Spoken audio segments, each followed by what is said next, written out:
Assalamualaikum warahmatullahi wabarakatuh. Saya Alika Malia dengan NIM 247211003 dari kelas 4A Prodi Teknologi Pangan.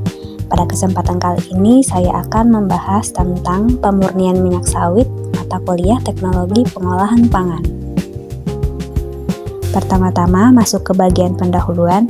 Nah, mengapa sih minyak sawit perlu mengalami proses pemurnian?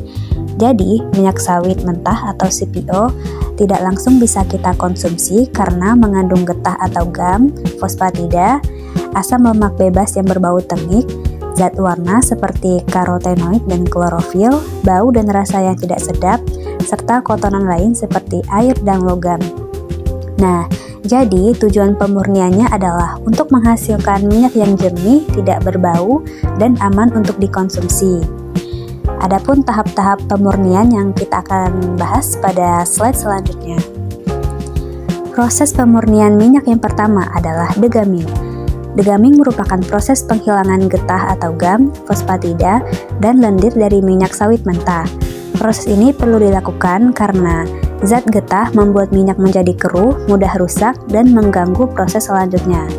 Cara kerja dari proses degamming yaitu pertama, minyak CPO dicampur dengan air panas atau asam fosfat, kemudian getah akan menyerap air dan menggumpal, kemudian gumpalan dipisahkan dengan cara sentrifugasi atau pemutaran. Nah, suhu yang diperlukan pada proses degamming yaitu berkisar antara 60 sampai 80 derajat Celcius. Hasil dari proses degamming adalah minyaknya lebih bersih dan siap masuk ke tahapan selanjutnya. Selanjutnya adalah proses netralisasi, yaitu menghilangkan asam lemak bebas dari minyak. Mengapa perlu dilakukan netralisasi? Karena asam lemak bebas menyebabkan minyak berbau tengik, rasanya tidak enak, dan mempercepat kerusakan minyak. Cara kerjanya yaitu yang pertama, mencampurkan minyak dengan larutan basah, biasanya natrium hidroksida atau soda kaustik. Yang kemudian, asam lemak bebas dari minyak akan bereaksi dengan natrium hidroksida membentuk sabun. Lalu, sabun akan dipisahkan dari minyak menggunakan sentrifugasi atau pencucian, sehingga minyak yang dihasilkan memiliki kadar asam lemak bebas yang rendah, lebih stabil, dan tidak mudah tengik. Selanjutnya, proses bleaching, yaitu menghilangkan zat warna dari minyak agar warnanya menjadi lebih terang dan jernih. Zat warna yang dihilangkan yaitu berupa karotenoid yang berwarna merah atau oranye, klorofil yang berwarna hijau, serta produk oksidasi yang menghasilkan warna kecoklatan pada minyak. Cara kerjanya, yang pertama minyak dicampur dengan bleaching earth atau tanah pemucat dan arang aktif. Kemudian bleaching earth menyerap zat warna seperti spons. Kemudian campuran disaring untuk memisahkan bleaching earth dari minyak dan proses ini dilakukan dalam kondisi vakum agar minyak tidak teroksidasi. Setelah mengalami beberapa proses seperti degamming, netralisasi, dan bleaching, minyak sawit akan mengalami tahap pemurnian akhir yaitu deodorasi. Deodorasi merupakan proses menghilangkan senyawa penyebab bau dan rasa yang tidak diinginkan dari minyak. Senyawa yang dihilangkan berupa aldehida dan keton yang menyebabkan bau tengik pada minyak, kemudian sisa asam lemak bebas dan senyawa volatil yang mudah menguap lainnya. Cara kerja dari deodorasi adalah minyak dipanaskan pada suhu sangat tinggi sekitar 240-270 derajat Celcius. Kemudian, uap air panas ditiupkan ke dalam minyak atau steam distillation. Yang ketiga, senyawa bau ikut terbawa uap dan keluar dari minyak.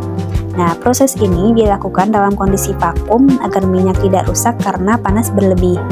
Hasil dari proses ini adalah minyak tidak berbau, tidak berasa, siap dikemas dan dijual. Berikut merupakan beberapa produk turunan dari Refined Bleached Deodorized Palm Oil atau RBDPO, yaitu produk dari minyak sawit yang telah dimurnikan. Yang pertama, minyak goreng, margarin dan mentega untuk roti dan kue, shortening untuk kue kering dan pastry, bahan baku kosmetik seperti sabun, lotion, dan lipstik, biodiesel atau bahan bakar ramah lingkungan, dan bahan makanan olahan seperti mie instan, biskuit, dan coklat. Jadi, minyak sawit mentah atau CPO tidak bisa langsung dikonsumsi karena masih mengandung getah, asam lemak bebas, zat warna, dan bau tidak sedap. Sehingga perlu mengalami proses pemurnian yang terdiri dari 4 tahap utama. Yang pertama degamming untuk menghilangkan getah, netralisasi untuk menghilangkan asam lemak bebas, bleaching untuk menghilangkan warna, dan deodorasi untuk menghilangkan bau. Yang dimana setiap tahap tersebut memiliki fungsi spesifik dan saling berkaitan untuk menghasilkan minyak yang berkualitas. Produk akhirnya adalah RBDPO yang jernih, tidak berbau, dan aman dikonsumsi. RBDPO menjadi bahan baku penting untuk minyak goreng, margarin, kosmetik, dan banyak produk lainnya. Demikian presentasi saya pada kesempatan kali ini mengenai proses pemurnian minyak sawit dan produk turunannya. Mohon maaf apabila terdapat banyak kekurangan. Terima kasih. Wassalamualaikum warahmatullahi wabarakatuh.